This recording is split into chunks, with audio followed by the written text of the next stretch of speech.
안녕하십니까. 이지식국어학원 예비고1 최상위반 학생들, 선생님이랑은 지금 4번 지문을 좀 같이 살펴볼 건데요. 혹시 결석해서 영상으로 수업을 듣고 있는 친구가 있다면 3번과 4번 지문을 20분 시간 재고 문제를 풀어주십시오. 만약에 20분이 너무 빡빡하다 그러면 2분 추가해서 3, 4번 지문 푸신 후에 4번 지문 설명 들어주시고요. 3번 지문 설명은 수요일쯤 업로드가 되니까 3번 지문 공부도 완료해 주시기 바랍니다. 자, 이 작품에서, 작품이라 그러면 좀 그렇다. 이 독서 글에서 선생님이랑 같이 살펴볼 게 뭐냐면, 여러분 기본적으로 수식이 막 전개되는 문제들에 조금 거부감을 느껴요. 그러다 보니까 지문이 사실 그렇게 어렵지 않고 문제에서 요구하는 바도 어떤 걸 요구하는지 요건들만 잘 찾으면 금방 풀 수 있는 문제들인데, 겁이 나다 보니까 시간이 좀 소요가 되고, 시간 소요가 되다 보니까 더더욱 문제 푸는 데 있어서 방법을 알지 못해서 오히려 문제도 틀리고 시간만 소요하게 되는 경우들이 좀 생깁니다. 그래서 이런 지문은 이렇게 접근했을 때 하나도 어렵지 않다, 이런 걸 좀 보여주기 위해, 겉으로 굉장히 어려워 보이지만 사실은 우리가 기본적으로 하고 있는 독서의 기본만 잘 지키면 우리가 문제를 푸는 데 있어서 전혀 어려움이 없다, 이런 걸 좀 보여주기 위해서 선택한 지문이에요. 그래서 20분 시간 재고 푼 친구들 중에서 뭐 이런 걸 4번 지문 같은 걸 선정해놨어 라고 생각할 친구들도 좀 있을 것 같은데, 전혀 걱정하지 마시고 선생님 설명하는 거 잘 쫓아와 주시면 됩니다. 아시겠죠? 자, 1문단 보도록 할게요. 다수결이란 정치적 의사결정에서 뿐만이 아니라 우리 사회에서 진행되는 여러 의사결정에서 흔히 사용되는 표결 규칙이다. 다수결이라고 하는 것은 투표하고 결정하는 규칙이다, 이렇게 되어 있네요. 투표 결정. 이때 다수결이라고 하는 것은 여러 의사결정에서 사용이 되고 있다. 그 중에 하나가 정치적 의사결정, 이런 게 이제 나타나고 있네요. 다수결은 미리 합의된 어떠한 정족수 이상의 구성원들이 찬성을 하면 그것이 집단 전체 선택이 된다는 원칙에 기초하고 있다. 여러분, 다수결에 대해서 모르는 학생들은 없죠. 그러면 우리가 이 다수결이라고 하는 설명을 보면서 뭘 하셔야 되냐? 다수결이 어떠한 단어로 환원될 수 있는가 확인을 해주시면 됩니다. 다수결이 뭔지 모르는 학생들은 거의 없어요. 근데 내가 갖고 있는 개념을 이 글에선 뭐라고 정리를 해주고 있는지 용어를 파악하시는 게 굉장히 중요합니다. 그래서 다수결이란 뭐라고 얘기하고 있냐? 우선 어떤 정족수 이상의 구성원이 찬성을 하면, 이게 조건이죠. 그건 집단 전체의 선택이 된다. 그래서 구성원들이 정족수 이상 찬성했을 때 집단의 선택이 되게 되는 것. 그래서 다수결이 뭔지는 알겠지만 여기서 사용하는 용어대로 표현할 수 있어야 된다. 알겠죠? 자, 이 정족수가 어떻게 설정되느냐는 단순 다수결제, 과반 다수결제, 만장일치제 등 여러 가지 방식으로 구분이 된다 해서 원칙적으로는 이렇게 나열돼가지고 특정한 대상이 막 제시가 되면 본문 내용의 뒷부분에 단순 다수결제와 과반 다수결제와 만장일치제가 무엇인지 순서대로 설명이 나와야 됩니다. 근데 지금 우리 글에는 그런 게 없어요. 자, 왜 그러냐? 얘네가 상대적으로 제목만 보고도, 이름만 보고도 무슨 내용인지 유추가 가능한 애들이기 때문에 그래요. 단순 다수결제란 단순히 과반이 아니에요. 미안해요. 단순히 많은 사람이 선택한 것이 전체의 선택이 되는 걸 단순 다수결제라고 합니다. 이렇게 되는 것. 과반 다수결제는 과반 이상. 과반이라고 하는 건 절반이라고 생각하시면 됩니다. 반을 초과하다 이거예요. 절반을 초과한 인원 중에 다수인 사람들이 선택한 것이 집단의 선택이 되는 것. 만장일치제는 모두 다 찬성해야지만 선택이 되는 걸 얘기하는 겁니다. 예를 들어서 100명의 정족수 중에서요, 51명이 선택해야지 선택되는 게 과반 다수결제면 100명 중에 30명만 선택했는데 이게 그 여러 가지 사안들 중 선택한 사람들이 가장 많은 사안이면 채택되는 것이 단순 다수결제라고 보시면 될 것 같습니다. 그래서 소수가 선택한 대안보다 다수가 선택한 대안이 공동의 의사로 확정된다는 점은 모두 동일하다 해서 요 앞에 세 가지 특징의 공통점 얘기해주고 있네요. 다수가 선택한 대안이 확정된다. 그렇다면 왜 다수의 선택이 공동의 의사로 간주되어야 할까?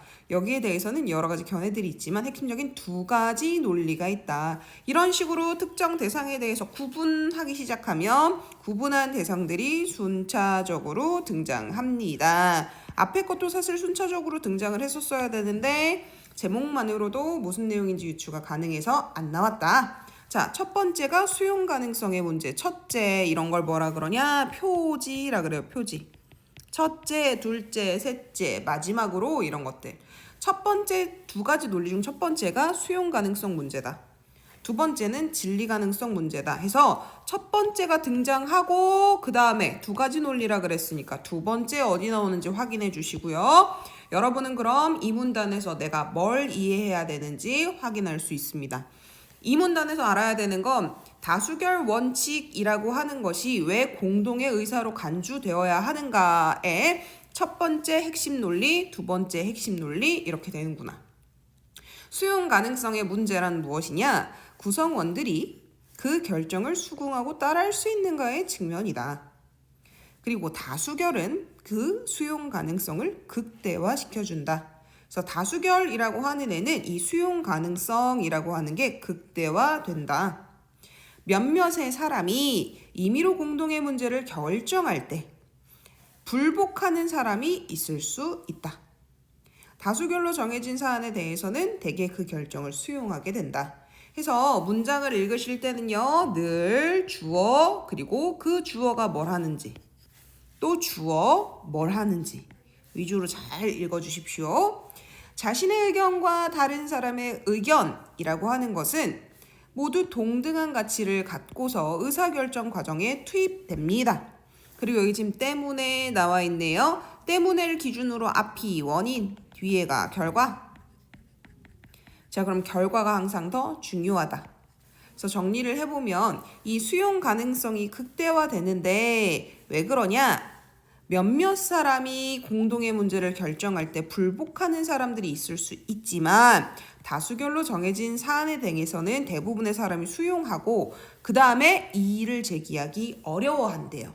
이의를 제기하기 어려운 까닭은 이유는 무엇이냐? 자신의 의견과 다른 사람의 의견은 동등한 가치를 갖고 의사결정 과정에 투입이 되었다라고 생각했기 때문에 내 의견이 가치가 1이면 저 사람의 의견도 가치가 1이야. 이때 많은 사람들이 다른 사람의 의견에 동의를 해준다라 그러면 이 사람의 의견이 사람 수만큼 가치가 올라가는 거예요. 나는 선택받은 게 뭐 하나밖에 없어. 그럼 내 가치는 2개야. 근데 얘네는 3명의 사람의 선택을 받았으면 가치가 4개야. 그러면 다른 사람의 선택도 나의 선택과 동등하기 때문에 더 많이 선택받은 사람들께 옳은 거구나 해서 이의 제기 어렵다는 겁니다. 두 번째는 진리 가능성 문제다. 자, 진리 가능성 문제는 그럼 또 무엇인가? 구성원들의 결정이 사실에 부합하는 합리적인 판단인가의 측면이다. 진리 가능성의 문제는 다수결 논의의 핵심이다. 일반적으로 다수결에 의한 의사결정이 소수 판단을 따르는 것보다 더 진리에 가깝다라고 여겨진대요. 그래서 다수결을 왜 쫓아가 하면 수용 가능성이 커. 그리고 소수의 선택을 쫓아갈 때보다 그 선택이 진리에 더 가까울 수 있어 라고 하는 원인 2가지를 밝혀줬습니다. 이런 핵심 논리 중에 진리 가능성 문제에 대해서는 여러 명의 학자들의 논의가 있었대요. 그리고 그중 한 명인 수학자 콩도르세는 통계적인 이론을 제시합니다. 어떤 통계적 이론? 이 다수결의 진리 가능성을 증명하는 통계적 이론을 제시합니다. 진리 가능성이란 무엇이다? 소수의 판단보다 다수의 판단이 진리에 가까운지 이걸 얘기하죠. 그래서 다수의 판단이 진리에 가깝다라고 하는 걸 뭘로? 통계적 이론을 통해서 증명한 사람이 콩도르세다. 콩도르세는 배심원의 판단이 합리적이고 옳은 판단이 되려면 조건입니다. 조건. 그래서 이런 결과를 내기 위한 조건이 뒤에 펼쳐집니다. 어떤 조건이 필요한가를 중심으로 수학적 기초를 마련했다. 콩도르세는 수학적 기초를 마련했어요. 통계적 이론을 제시하면서. 그리고 콩도르세라고 하는 사람의 수학적 기초는 어떠한 조건들이 필요한가를 중심으로 정리가 됐습니다. 그리고 그런 콩도르세의 수학적 기초와 필요한 조건이라고 하는 게 제시가 된 원인은 배심원의 판단이 합리적으로 옳은 판단, 즉 진리가 되기 위해서는 어떻게 해야 하나 여기에 포커스가 맞춰져 있는 것이었다. 이 내용을 콩도르세 배심원 정리라고 부른다. 앞서 제시되어 있는 내용을 콩도르세 배심원 정리라고 한대요. 이 콩도르세 배심원 정리는 두 개의 선택지가 있고 그중 하나가 정답이어야 되고 세 가지의 조건이 충족이 되면 이게 조건이죠. 가정. 투표자의 수가 많아질수록 다수의 선택이 정답일 확률에 100%에 접근한다라고 하는 것으로 요약할 수 있다. 우선 여기부터 여기까지 묶어서 별표 쳐놓으세요. 지금 설명할 건 아니고요. 뒷문단 설명한 후에 다시 돌아와서 볼 겁니다. 콩도르세 배심원 정리에서 제시한 이 세 가지 조건 중에 첫 번째, 또 표지가 나옵니다. 세 가지 조건이니까 조건 3개 순서대로 나오겠죠? 그럼 얘네들 먼저 체크합니다. 그리고 계몽 가정이란 무엇인가, 독립성 가정이란 무엇인가, 성실투표 가정이란 무엇인가 살펴봅니다. 계몽 가정이란 개인이 정답을 고를 확률이 50%보다 커야 한다라는 조건이다. 50%보다 커야 된다라고 하는 거니까 50% 초과한다란 얘기예요. 50이면 되니 안 되니? 안 됩니다. 50보다 커야 한다라고 하는 표현은 50은 안 된다는 거예요. 50 초과. 그 다음에 독립성 가정이란 무엇이냐? 투표자는 다른 투표자 선택에 영향을 받지 않아야 되고 독립적으로 투표를 해야 한다는 것이고, 성실 투표 과정이라고 하는 것은 개인의 선호는 투표로 거짓 없이 나타내야 되고 그래서 투표자는 진지하게 투표해야 한다는 것입니다. 요 세 가지 가정과 그 다음에 우리의 아까 전에 나왔던 선택지는 2개, 그중 하나는 정답이어야 된다. 이러한 조건이 충족이 되면 어떻게 되냐? 투표자가 많아지면 다수의 선택이 정답일 확률이 점점점 커진다라는 얘기입니다. 자, 그리고 이제 우리가 여기가 몇 문단일까요? 하나, 둘, 셋, 넷. 4문단을 좀 살펴보기로 할 건데요. 자, 이 4문단 때문에 사실 선생님이 요 지문을 가지고 왔습니다. 4문단에 보게 되면요. 지금 여기 선생님이 편집 작업을 하다 보니까 수식이 잘려갖고 나갔어요. 그래서 그걸 다시 집어넣어 놨는데 이 4문단에는 수식이 막 나와요. 그리고 계산이 막 나와요. 자, 이렇게 국어에서 계산되는 부분이 나오고 수식이 되는 부분이 나오고 무난하게 생각해 주시면 돼요. 이 부분은 계산하라고 주는 애가 아닙니다. 계산하라고 주는 게 아니고요.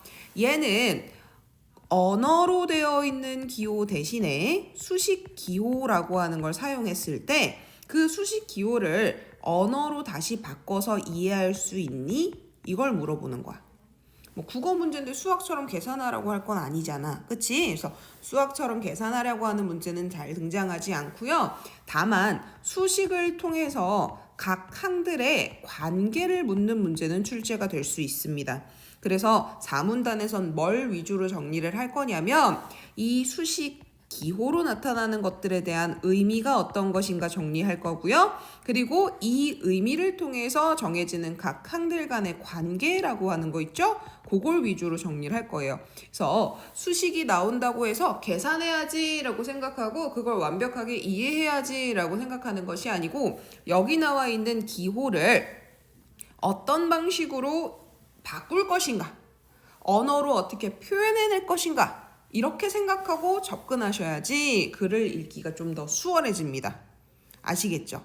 그리고 사실 여기 나와 있는 수식은 이런 콩도르세 배심원 정리라고 하는 것의 진리 가능성을 증명하고 있는 거죠.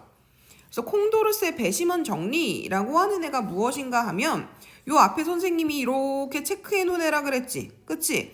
사실 저 정리가 옳으면 여기 제시되어 있는 표현이 맞다라는 얘기인 거죠, 결국은. 그래서 저기 나와 있는 열심히 등장하는 수식과 계산들은 결과적으로 얘를 증명할 수밖에 없기 때문에 저 결과의 내용은 이렇게 바뀝니다. 사실 국어에서는요, 밑도 끝도 없이 저기 수식에 나온 기호를 너희 스스로 배경 지식으로 해석해서 풀어내 이렇게 주지 않아요.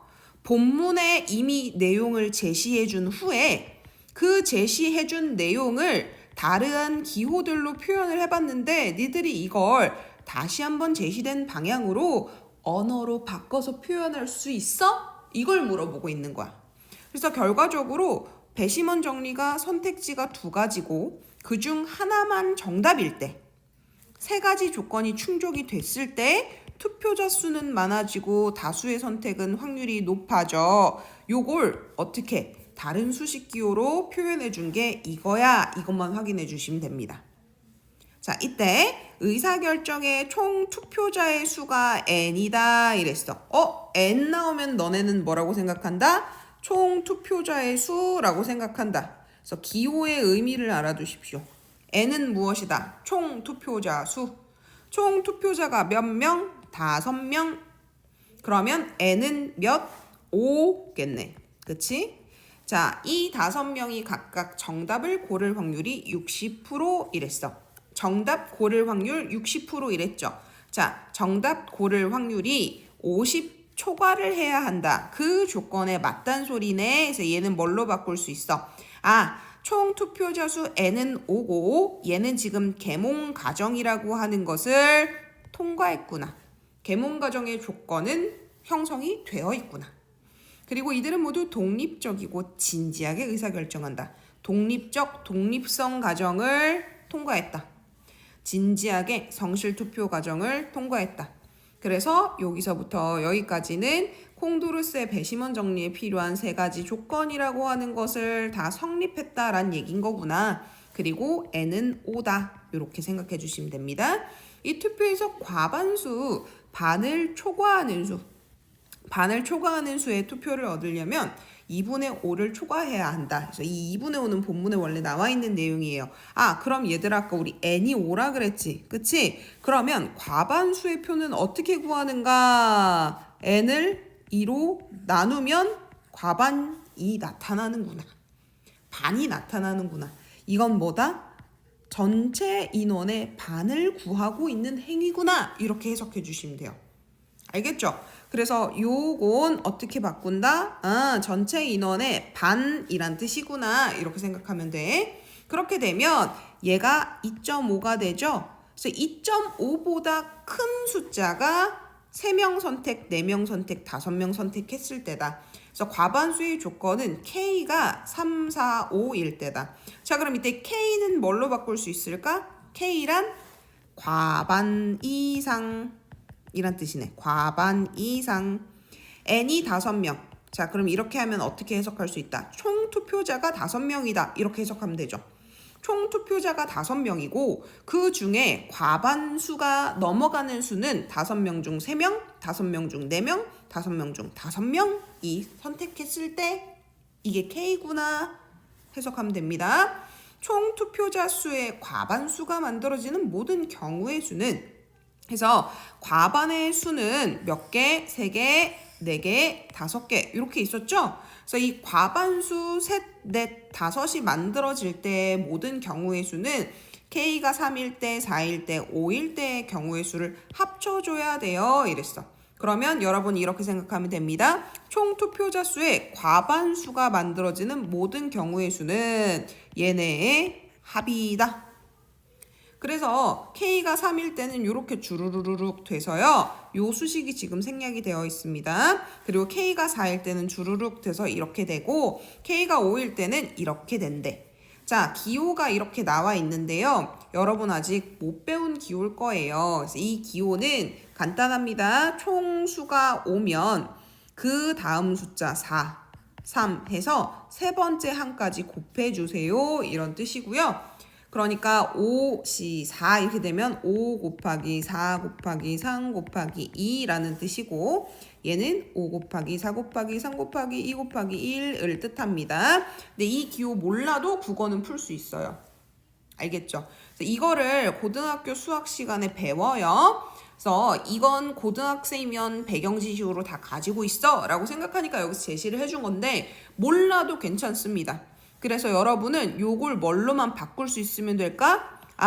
K가 3일 때의 경우의 수가 얘고 4일 때 경우의 수는 얘고 5일 때 경우의 수는 얘니까 어떻게 해주면 된다? 총 N에 여기 지금 K 이렇게 구하면 각각 K가 무엇일 때 K가 3이든 4든 5일 때 N은 뭐 전체 수죠. 그때의 경우의 수들을 얘기해 주는구나. 이렇게 표현하는구나 해서 기호만 어떻게 표현하는지 알아두시면 되고 저거의 이유가 무엇인가 그건 생각 안 해도 된다. 그래서 요건 정리해보면 각각의 경우의 수는 어떻게 구한다? 총 투표자 수 N에 경우의 수 해서 K를 이렇게 갖다 집어넣으면 N 곱하기 N-1 곱하기 N-2 이렇게 해서 요게 K항이 될 때까지 해주면 되는 거구나 해주시면 됩니다. 그걸 바꿔서 이해만 하면 되는 거예요. 그리고 각 투표자는 정답을 맞힐 확률이 0.6이다 이랬습니다. 자, 앞서서 정답을 맞출 확률이라고 하는 걸 60%라고 줘놨어요. 60%는 어떻게 지금 표현한다? 0.6으로 표현하고 있다. 그럼 정답 고를 확률이 1이라 그러면 몇 프로? 100%를 얘기하는 거나 이렇게 해서 기호로 바꿔만 놓으면 돼. 각 경우의 수가 정답을 맞출 확률이라고 하는 것은 지금 이렇게 수식이 바뀌어 있는데 이렇게 나타낼 수 있다. 그러면 이 0.6이 무엇이야? 정답을 맞출 확률이죠. 그러면 이렇게 바꿀 수 있어. 정답을 맞출 확률 여기에 K승이라고 되어 있는 K승, K가 아까 뭐라 그랬어? 과반의 조건이지. 그치? 과반의 조건 중 하나. 과반 조건 중 하나 곱하기 정답을 맞추지 못할 확률에 전체 인원수 N에서 과반의 수를 빼주면 이런 식이 나오는 거구나. 그래서 여러분은 여기 나와 있는 기호들 대신에 확률이 바뀌었을 때 정답을 맞출 확률이 예를 들어서 0.7이 되면 0.7에 K 곱하기 0.3에 N-K 이렇게 바꿀 수 있는 거구나 해주시면 되고 예를 들어 똑같이 정답 확률이 0.6일 때 총원이 10명으로 늘어났다. 그러면 0.6 K 곱하기 0.4 10-K 이렇게 구하는 거구나. 교체만 할 수 있으면 돼요. 저걸 계산하라고는 주지 않아. 기호가 교환될 뿐이야. 알겠지? 그래서 K는 3, 4, 5가 될 수 있는데 각각 확률을 각각 경우의 수로 곱해서 그걸 모두 합하면 과반수가 정답을 맞출 확률이 된다. 그래서 K가 3이야. 그러면 여기다 3 집어넣으면 돼. 0.6, 3 곱하기 0.4, 2 이렇게 해주면 되지. 그치? 그래서 이게 정답을 맞출 확률입니다. 각 경우의 수 3일 때. 그리고 이 확률을 각각 경우의 수로 곱해줘라 해서 이 경우의 수는 뭐였어? 아까 여기 나왔잖아. 경우의 수. K가 3인 경우에 경우의 수 얘였죠.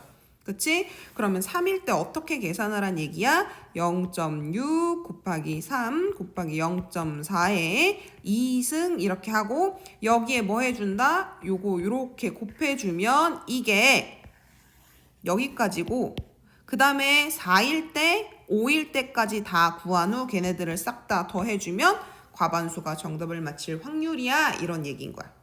알겠지? 그래서 만약에 이 부분을 교체해서 문제가 나오면 저 5라는 총원을 10으로 바꿨을 때 얘가 이걸 바꿀 수 있는지 정도까지만 물어보지 실제 0.6에 3승 곱하기 0.4에 2승 곱한 다음에 5 곱하기 4 곱하기 3 하세요. 이거 계산하라는 문제 안 준다. 바꿀 수만 있으면 됩니다. 아시겠죠?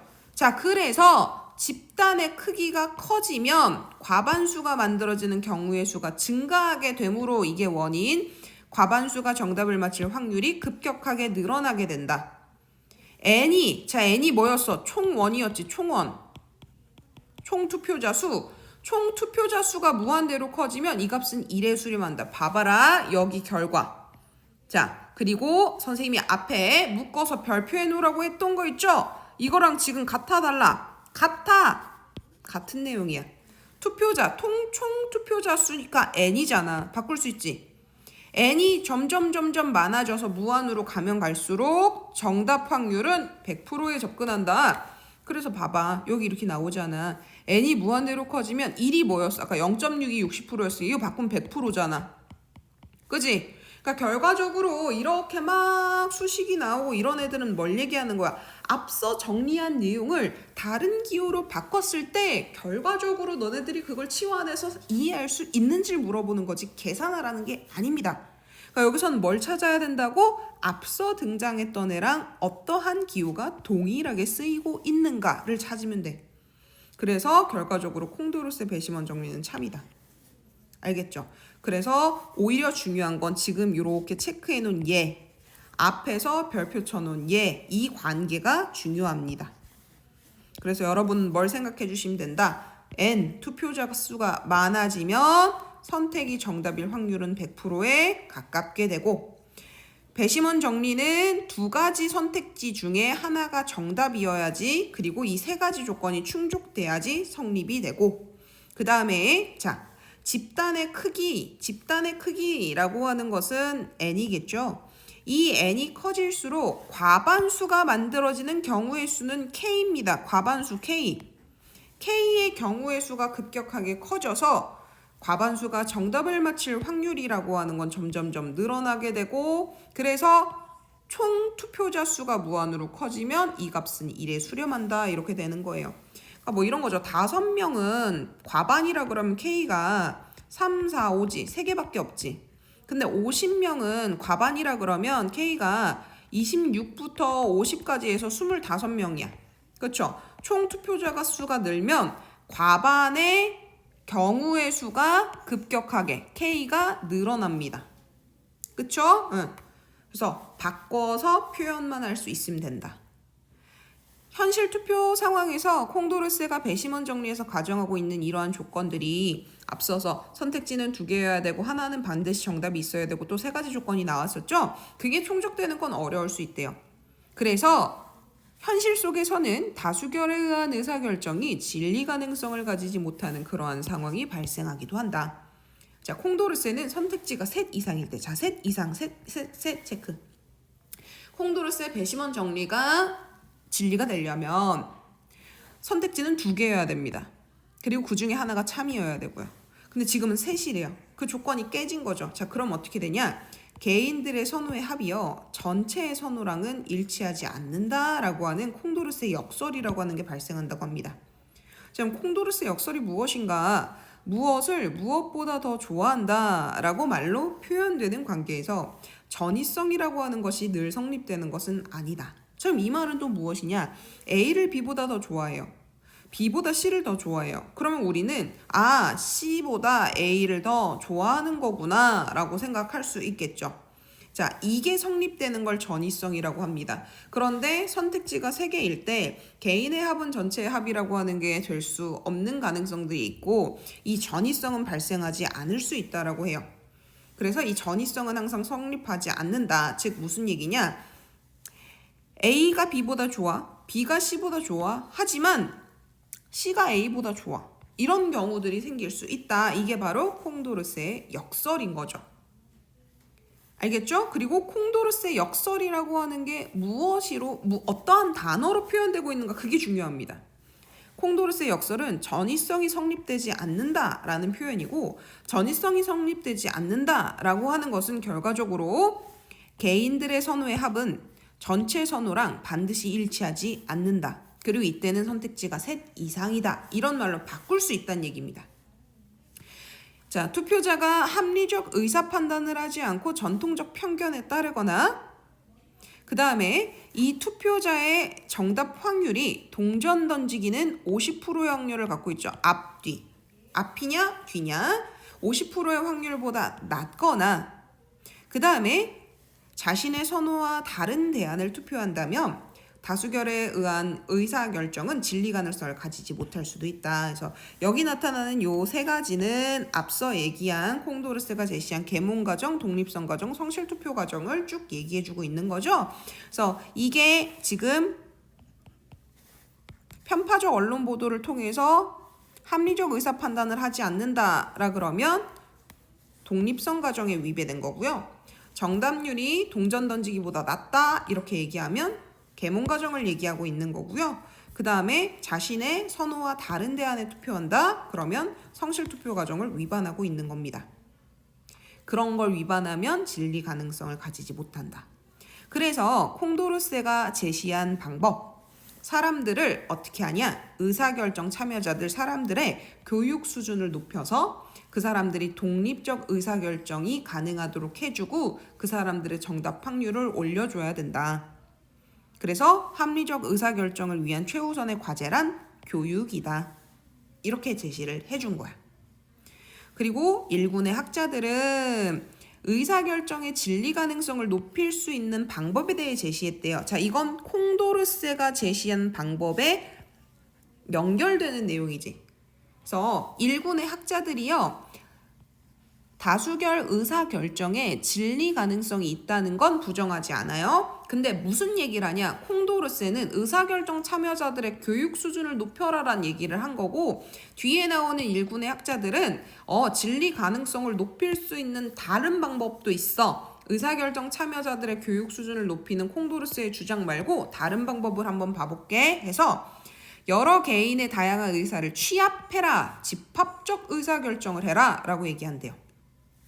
그 대표적 사람이 제임스 피어론이다. 특정 주장이 나오고 그 사람 이름이 나오면 이 사람이 사용하는 용어를 확인해 주셔야 됩니다. 이 사람은 집합적 숙고라는 단어를 쓰고요. 이 집합적 숙고는 심의라고 합니다. 이 심의라고 하는 것은 개인의 제한된 합리성을 극복할 수 있게 해준다. 제한된 합리성이란 표현을 쓰고요. 집합적 숙고와 심의에 대해서는 긍정적 반응을 보여주는 반면 제한된 합리성은 극복해야 되는 대상이다. 부정적 감정을 보여주고 있습니다. 제한된 합리성이란 인간의 판단 능력에는 한계가 있다.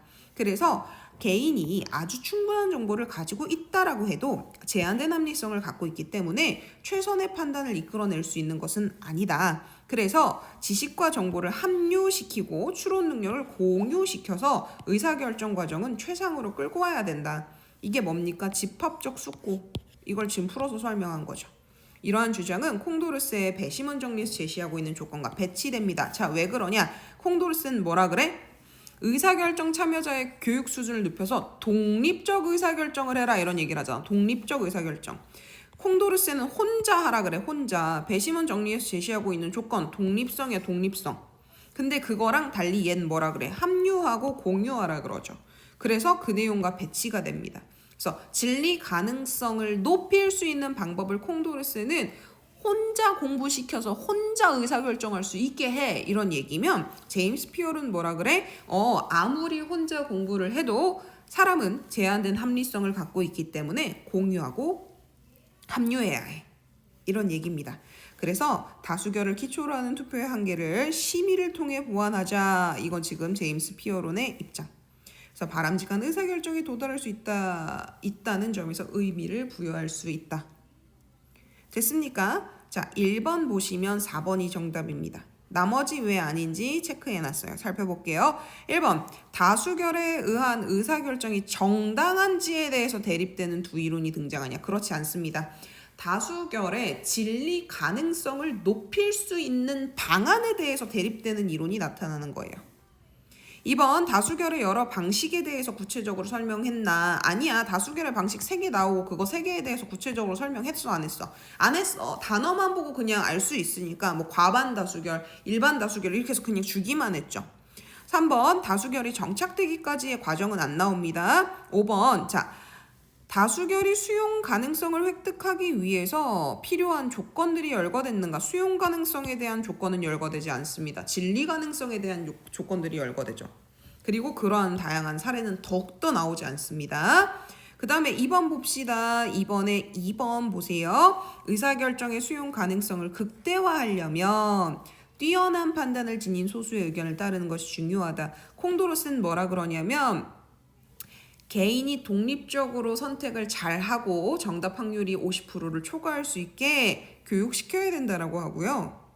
그러니까 소수의 의견을 따라간다. 그러니까 다수결의 의미가 아니잖아 이거는. 그치? 그래서 다수결을 부정하는 얘기는 하지 않습니다. 그 다음에 제임스 같은 경우에도 마찬가지입니다. 다수결은 진리 가능성이 있고 그걸 높이기 위해서는 우리가 의견을 공유해야 된다라 그러지 소수 의견을 쫓아가라 이런 얘기는 없어요. 그 다음에 기억의 내용으로 적절한 것은 기억 아까 선생님이 설명했죠? 그치? 자, 이렇게 본문 내용의 중간에 밑줄이 딱 쳐져 있어 독서 문제. 자, 그리고 그 밑줄에 대해서 질문이 나오면 질문의 형태가 어떻든 이 기억 앞뒤 나온 문맥의 맥락을 파악해서 뭐 해라? 요약하시오 이런 내용이야. 기억 나오기 전 내용들을 쭉 파악해서 맥락을 파악해서 기억의 의미를 즉 앞뒤 나왔던 내용의 의미를 요약해서 기억으로 표현하시오 이런 얘기예요. 그러니까 기억 밑줄 쳐져 있는 곳에 주변 내용이 어떤지 물어보는 겁니다. 그래서 기억 내용은 아까 설명했습니다. 4번이 정답. 개인의 독립적 의사결정이 아닌 집합적 의사결정이 필요하다고 보는 것. 자, 이것이 무엇이다? 제임스 주장이다. 그죠? 그래서 이 배치되는 면은 콩도르세의 주장과 반대되는 면이 무엇이냐 그걸 물어본 거고 제임스의 주장에서는 교환해라. 합류시키고 공유시켜라 라고 했다. 그래서 그거 찾으라는 겁니다. 자, 그 다음에 4번 문제 볼게요. 자, 4번은 요게 포인트예요. 지금 선생님이 체크해 놓은 얘네들. 봐. 자, 가보시면 A, B 두 곳에 세워졌다. 선택지가 두 개란 얘기야. 선택지가 두 개고 그 중에 하나는 정답이 반드시 포함되어 있고 그 다음에 N명이 뭡니까? 총 투표자 수예요. 총 투표자 수가 N명이고 그리고 그 N명은 모두 정답을 고를 확률이 0.6이다. 이렇게 바꿀 수 있으란 얘기입니다. 그래서 아까 열심히 4문단 설명했죠? 그거 잘 이해해서 여기 바꿀 수 있으면 돼. 계산을 한 문제 아니야. 김하나 이둘이 2명으로 구성되어 있고 출연자가 99명인데 자 이때 김하나는 그룹 2의 멤버가 아니다 라고 하는 거에 대한 선택지가 OX 둘 있어요. 자 이게 선택지 두 개 있다는 소리야. 선택지가 둘이고 그 중에 하나는 뭐겠어? 정답이겠죠. 그쵸? 그리고 잘 보세요. 자 그룹 2의 멤버를 모두 알고 있는 사람들 12명, 김하나만 알고 있는 사람 12명. 자 그러면 2의 멤버는 김하나 이둘이야. 알고 있는 사람 당연히 김하나는 들어가 있어. 아니야. 예. 그룹 2의 멤버가 아니야. 그럼 여기서 아니야 들어가 있어. X 고르겠지 얘네들은. 진리 확률이 100%인 애들. 얘도 마찬가지. 100%인 애들이야. 김하나 들어가 있지 X. 자 근데 얘네들이 문제인 거야. 얘네들은 이둘이만 알고 있어. 김하나가 저 멤버인지 몰라. 2명 다 몰라. 50명. 얘네가 문제인 거지. 얘네들이 두 개를 선택했을 때 진리 확률이 어떻게 되는가? 얘네들이 정답 고를 확률은 60%다. 그래서 여기서 N은 75명이고요. 고를 확률은 0.6인 상황을 얘기하는 거야. 요걸 찾아내는 게 조금 까다로웠을 수 있어. 선택지 두 개고 선택지 중에서 정답이 하나 포함되어 있고 그 다음에 총 인원은 75명이고 걔네들이 고를 확률은 60%. 요거 찾아내기가 좀 까다로울 수 있어. 요거 배제하기가 힘들었을 수 있습니다. 알겠죠? 근데 이 과정이 끝났으면 이제 문제 풀기 수월합니다. 자 1번 보세요. n이 3이다. 여기가 3이야. 총 투표자 수가 3이다. 그럼 과반은 어떻게 구한다? 아까 선생님이 얘기했지. n을 2로 나눠주시면 된다고. 그러면 1.5죠. 그럼 1.5 넘어가면 K는 뭐야? 2랑 3 이렇게 되겠지. 그치? 그래서 1.5 넘어가는 인원 2명이 고를 때 3명이 고를 때 그러면 K는 2의 경우의 수랑 같으면 안 돼. 2와 3인. K가 2와 3인 이렇게 바뀌어야지. 그래서 이건 틀린 거지. 그쵸? 그 다음에 2번이 정답입니다. n의 숫자가 총 인원수가 무한대로 커지면 n의 과반수 정답이 있는 기대인 A로 달려갈 확률, 정답을 맞출 확률은 100%에 가까워진다. 이거 본문 내용이 그대로 있죠. 그쵸? 그래서 4번 같은 경우 계산하고 있거나 어렵다고 포기하고 있으시면 답이 이렇게 그냥 대놓고 있는데 놓치는 겁니다. 3번 봅시다. 자. 개인이 정답을 고를 확률이 50%다. 그럼 이건 무슨 얘기야? 50%를 초과하지 못했단 얘기야. 그쵸? 그래서 얘는 성실투표 과정을 충족하지 못한 것이 아니고 50%를 못 넘겼다. 계몽 과정을 계몽 과정이라고 하는 것을 충족하지 못한 겁니다.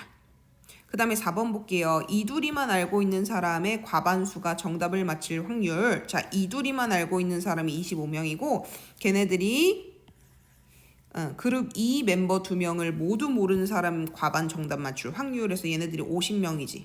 그럼 봐. 얘네들의 총수가 25명이고 얘네들의 총수가 50명이거든. 그러면 본문에서 뭐라 그랬냐? 총 투표자의 수가 많으면 많을수록 과반의 수도 많아져서 100% 정답 확률에 가까워진다 이랬어. 그러니까 25명과 50일 때 누가 더 크겠어? 50명이 더 큰 거지. 이거 이렇게 계산 안 해도 돼. 아주 간단해. 25명과 50명 중 누가 사람이 더 많습니까? 이 얘기 물어본 거야. 알겠죠? 그래서 같지 않습니다. 그 다음 5번. 김하나만을 알고 있는 출연자가 12명. 이두리만을 알고 있는 사람이 25명입니다. 자, 그리고 이 김하나만 알고 있는 출연자들 같은 경우에는 모두 다 정답을 맞춰요. 얘네는 이제 100% 다 맞춘단 말이야. 김하나가 이 그룹의 멤버라는 걸 아니까 다 X 고르겠죠. 그럼 12명 다 맞출 거고 이두리를 알고 있는 사람들은 어떻게? 고를 확률 60% 나와 있죠. 그쵸? 그래서 이두리 25명 알고 있고요. 그 사람들의 정답 확률은 60%니까 25 곱하기 요거 해주시면 15명 나옵니다. 그래서 얘네가 더 커요. 알겠죠? 그 다음에 5번 가서 볼게요. 자, 5번은 여러분 간단합니다. 1, 2, 3 어떻게 보는지만 한번 살펴보도록 할게요. 나중에 자, 지금 보면 얘가 가가 높고 얘가 가가 높고 그 다음에 얘만 나가 높아요. 나를 선택하래는 45, 가를 선택하래는 55 이렇게 됩니다. 그러면 가가 선택이 되겠네요. 그 다음에 가랑 다를 비교한대요. 알겠죠? 그래서 가랑 다를 비교했을 때는 어떻게 된다? 자, 가랑 다를 비교하면 가가 더 높은 애 35%, 그 다음에 다가 더 높은 애 65% 이렇게 되면 다가 선택되겠지. 그치? 마찬가지 한 번만 더 해볼게. 나다라고 하는 걸 비교합니다. 나가 35% 더 높고 나다 45% 더 높아. 그러니까 80% 나가 더 높아. 그치? 응.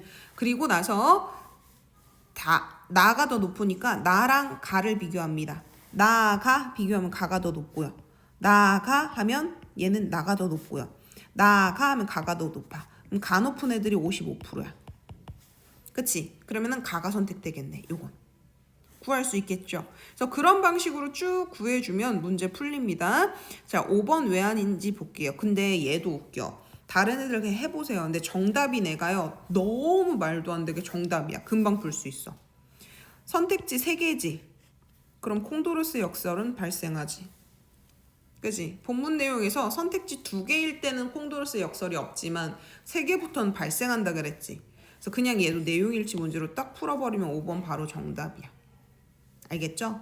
자, 그 다음에 6번 문제 같은 경우는 어휘 문제니까요. 확인해 보시고 만약에 틀린 친구가 있다 그러면 정답지 보시고 어휘 정리해 놓으시면 됩니다. 자, 여기까지 4번 질문 설명 맞춰보고요. 그 다음에 수요일에 3번 질문 올라갈 테니까 그것도 한번 같이 살펴봐 주세요. 수고하셨습니다.